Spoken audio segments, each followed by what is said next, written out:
जी, देखिए मैं आपको बताऊँ कि शहर के मुख्तलिफ़ इलाकों में जिस तरह से गर्मी आ रही है और पानी के बूँद-बूँद को लोग शहरी जो तरस रहे हैं और वाटर बोर्ड के एहलकारों की लापरवाही की वजह से ये जो पानी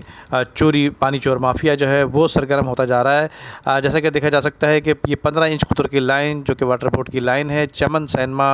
और पाक कॉलोनी के अतराफ़ की ये लाइन जाने वाली जो इलाका मकीनों को पानी सप्लाई किया करती है, वो इलाके को पानी सप्लाई करने के बजाय ये जो पानी माफिया है पानी चोरी कर कर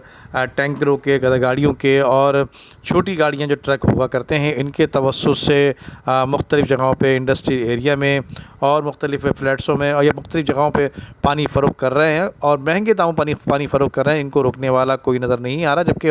बताया ये भी जाता है कि वाटर बोर्ड के जो एहलकार हैं उनकी मिलीभगत से इनकी लाइनों में पानी चोरी करके इनसे जो है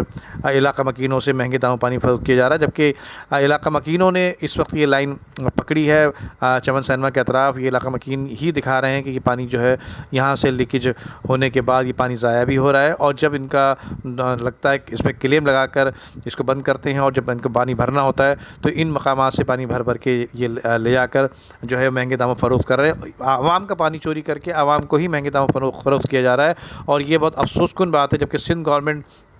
की ज़िम्मेदारी बनती है वाटर बोर्ड को जो